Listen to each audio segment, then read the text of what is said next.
Hello and welcome to my video. My name is Cami and I am a chronically online college student, and this is my video for my Philosophy 8 class. This course explores the world's major religions and their origins, history, and significant ideas.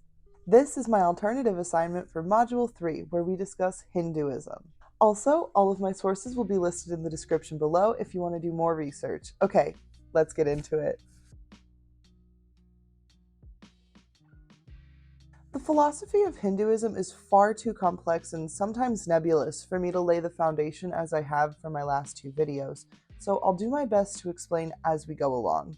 However, we start in the same place as all philosophies, the problem of evil. Dr. Glorian explains, quote, that a simple version of this problem is asking, why do bad things happen to good people? Why do bad people get away with horrible crimes? And do we even have free will? End quote. Most teachings that I'm familiar with tell us that we have free will, and in general, most people also believe this.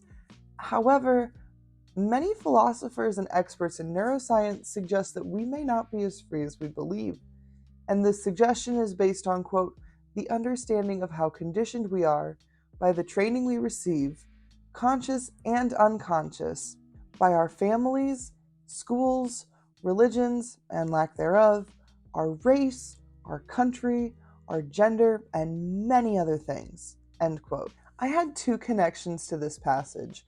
The first was based on something I remember learning about in high school. If both parents work in medicine, then there is a high probability that their child or children will also pursue a career in medicine as they get older. Later, when I was reading through the essay again, I made another connection based on my experience growing up with a variety of Christian-based views. This connection is specifically linked to my time spent in Catholicism.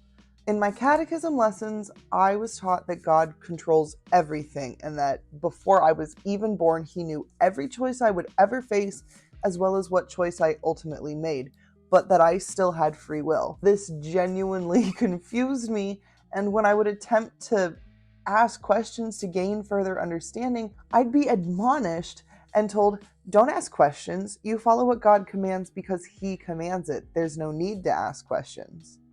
In stark contrast, cosmic religions such as Hinduism encourage asking questions to find deeper understanding, which I find very affirming and comforting. I broke away from the beliefs I was forced to participate in because I could not stand the idea of a creator that didn't want me to ask questions and understand the many mysteries they've placed in front of me. I've found this module profoundly fascinating, and I wish I had more time to dig even deeper into this than I have, but even if I did, I still probably wouldn't be able to explain it fully, as you will also come to understand. Taking a few steps back to the problem of evil, I want to highlight Dr. Glorian's explanation of how Hinduism handles this universal problem. Quote, Hinduism asserts the idea that evil is a result of ignorance, end quote. He further expands upon this idea that we live in a world of illusions, a false reality that can become a nightmare. Just like most weeks, I have a random music connection. This time, it's a song titled More Love, and it's by Revolution. The melody is very fast and upbeat, and most of the lyrics are too. But the introduction and the chorus repeat these lines with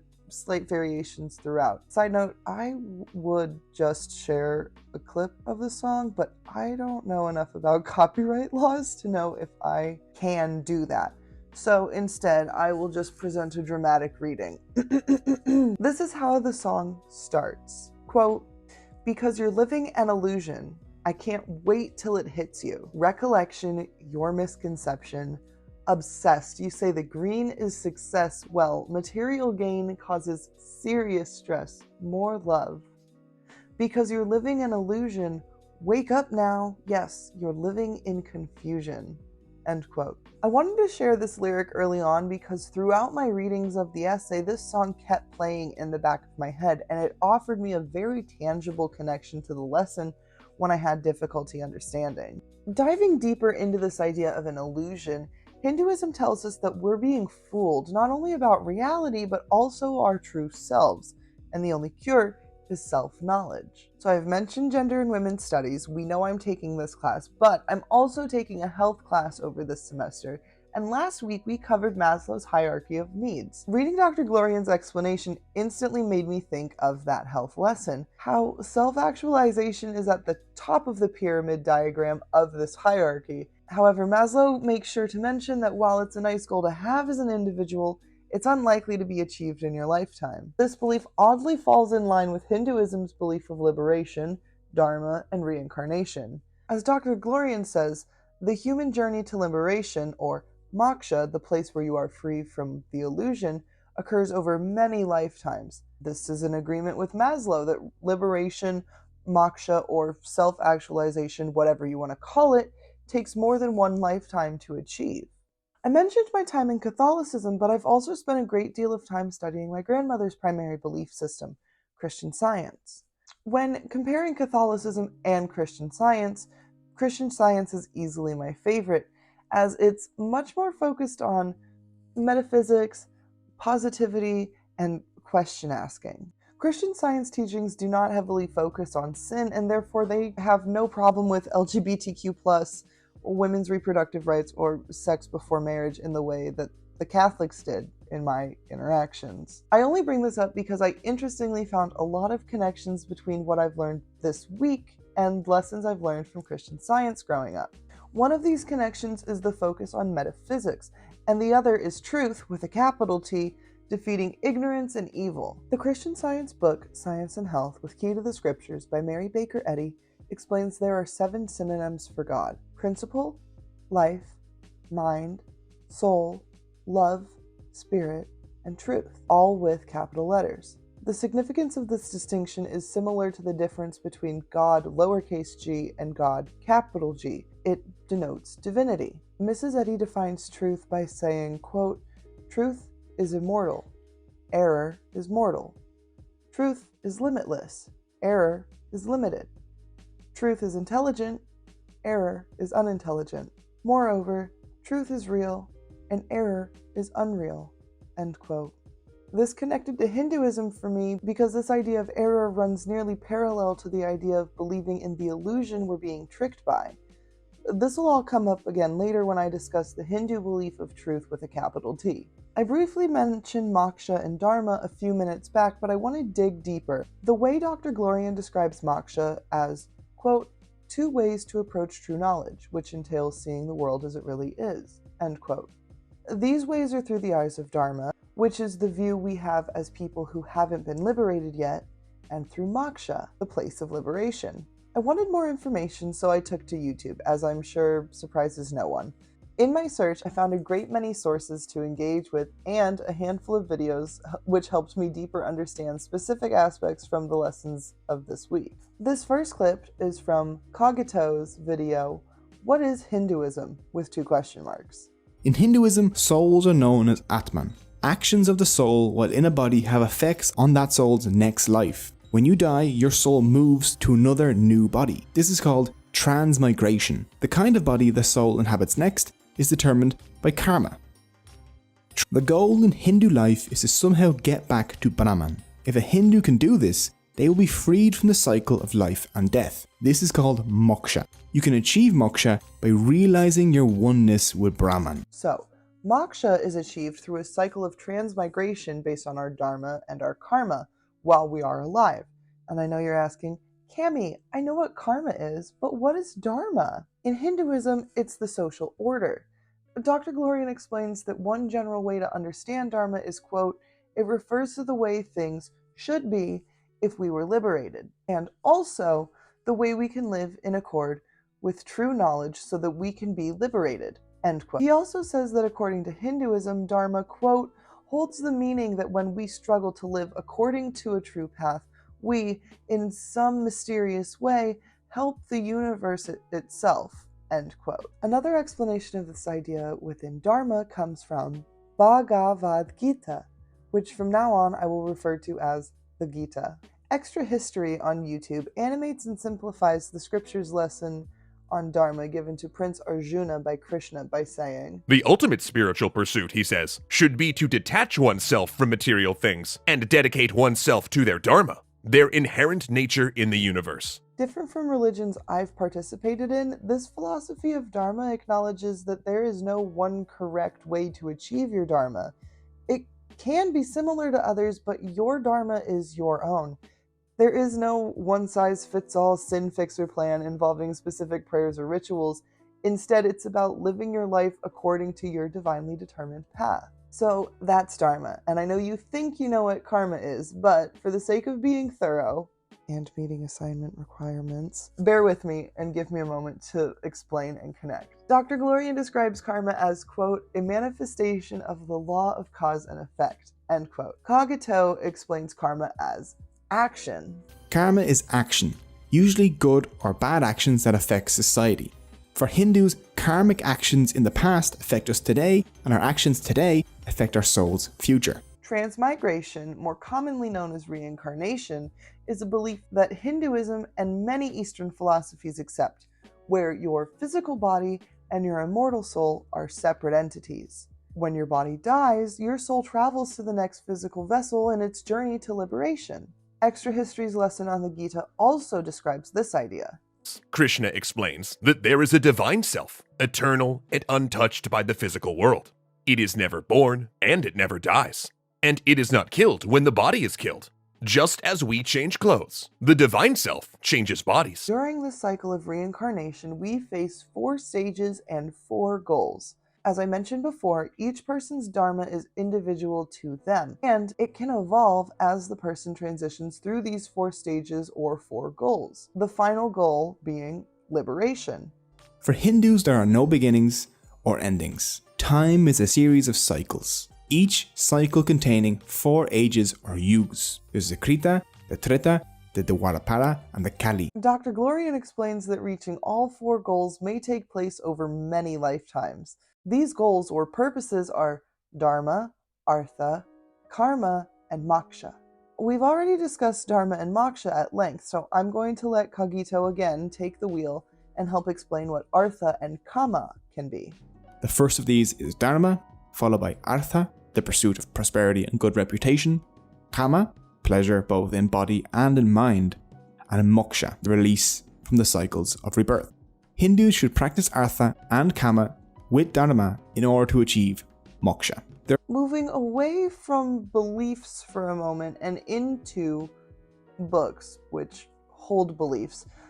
The Upanishads are ancient texts central to Hinduism that were kept secret for hundreds of years. Dr. Glorian reveals, quote, they were an oral teaching passed down from spiritual master to disciple when the master saw that the disciple was ready for this transmission, end quote. The Upanishads teach about the true nature of the universe.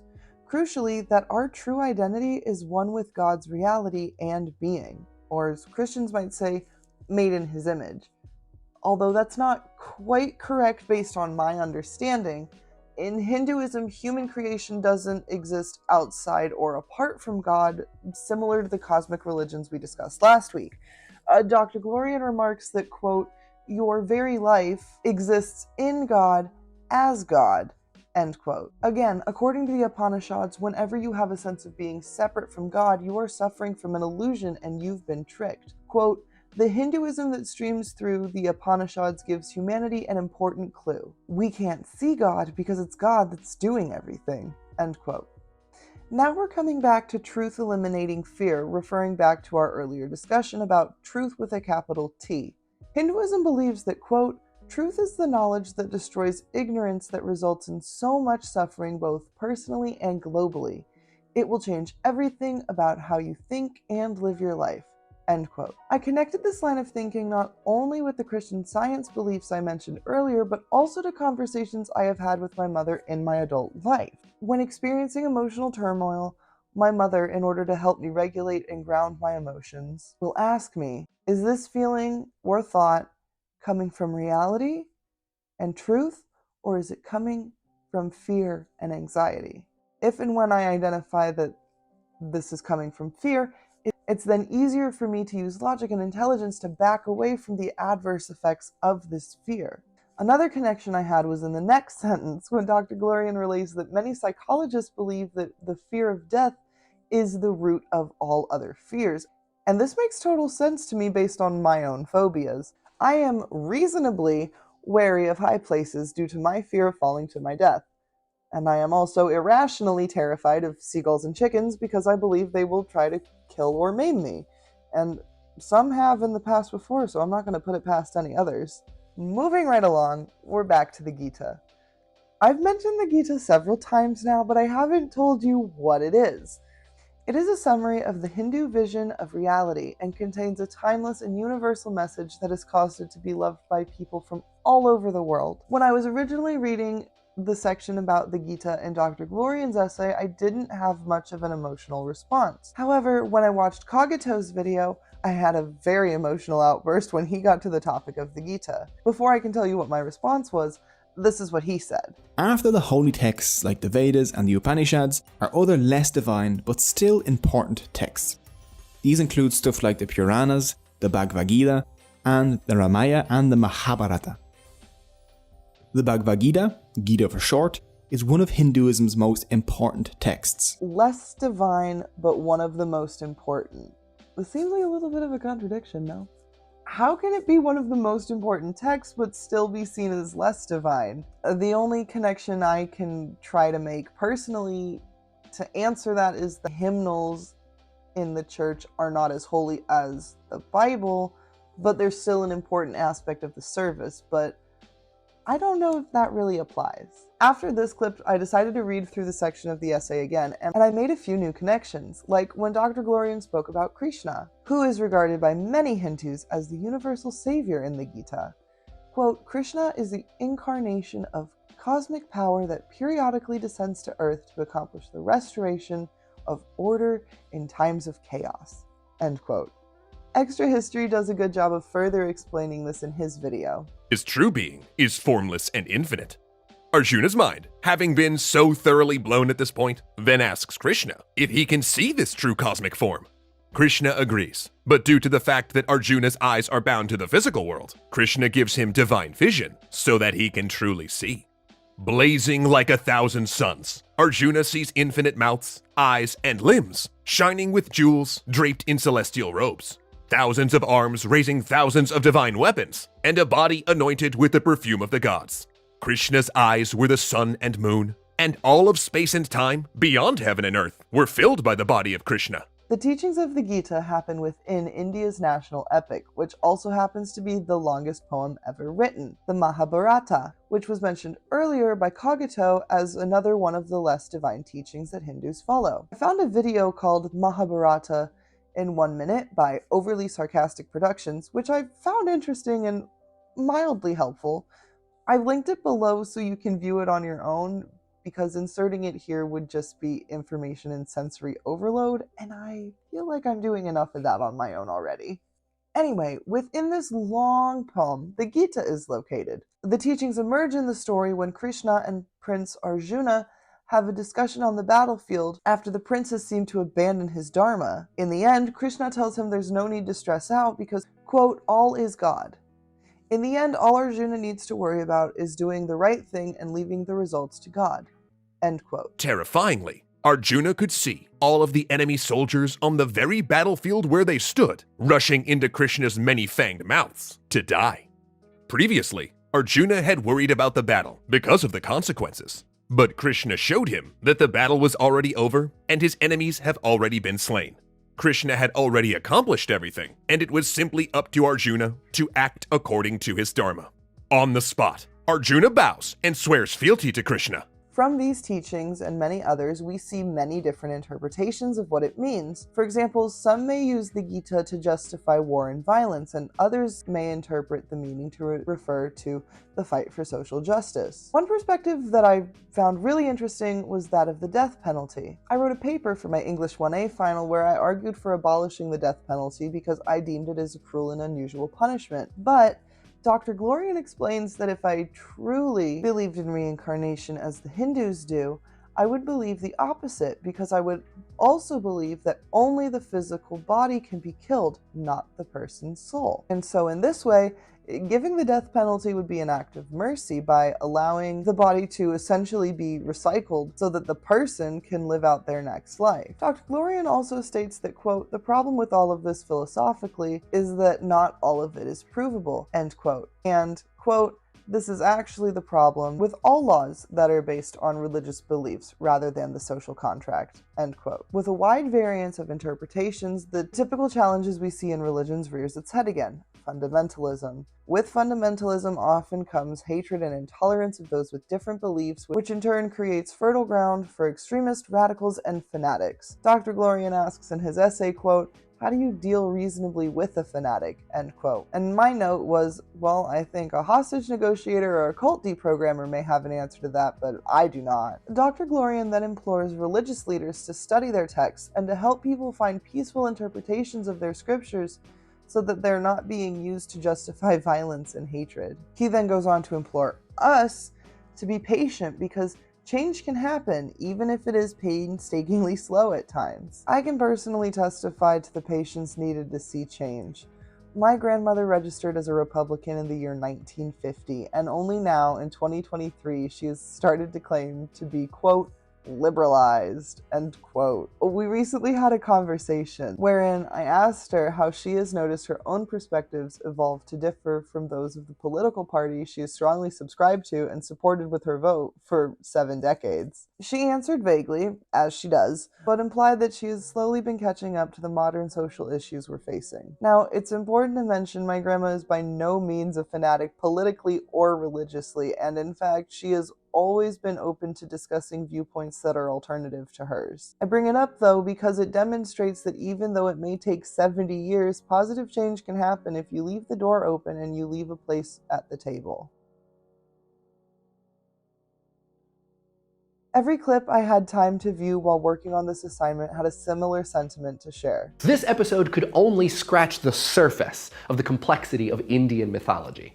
Not only does it come from so many sources, but for many people these are living myths. We couldn't possibly have encapsulated the whole thing in a single episode. We hope that this tale inspired you to go check it out more thoroughly for yourself. I don't have the willpower to animate a 3-hour-long video. And even Dr. Glorian remarked, quote, it is just so difficult to do Hinduism justice in one essay, end quote. He also hopes he's opened the door for further reading and studies, and boy did he ever. Hinduism has been so fascinating to learn about. It's so complex and intricate, and it's a living mythology that millions, if not billions, of people practice right now. I also now understand what he meant when he said, quote, knowing about these ideas is not enough. Learning about them can initiate your search for truth, but true knowledge is experimental, end quote. It means the only way for me to truly understand this philosophy is to take it up and live a life according to the interpretation I most agree with, and experience the mystical path I've chosen. But I still have an emotional response about wanting to know more and know it now. This is my desire for instant gratification, which Dr. Glorian says, quote, you can't usually be into instant gratification and be successful, end quote. He also quotes Jacob Needleman's presentation of philosophy,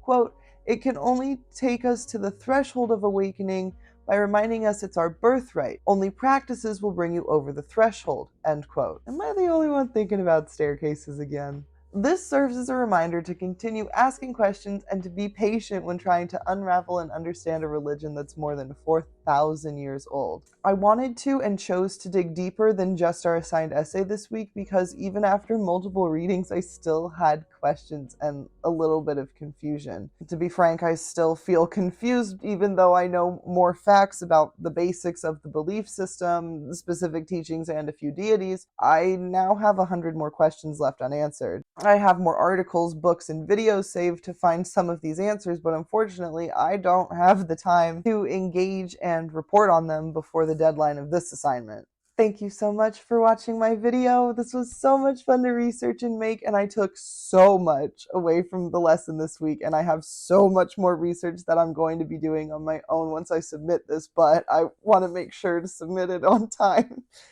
I also don't want the video to be too long, so I hope I was able to shorten it down, recap, reflect, and explain in a way that hopefully you learned something new from. As I mentioned at the beginning, all of my sources will be listed in the description below, and you can follow any of those to start your own research. I highly recommend you check out the videos listed. And as always, a huge thank you to Dr. Glorian for allowing me to create assignments that help me better learn, understand, and engage with the course materials. And with that, the video's over, and I will see you next week. Bye!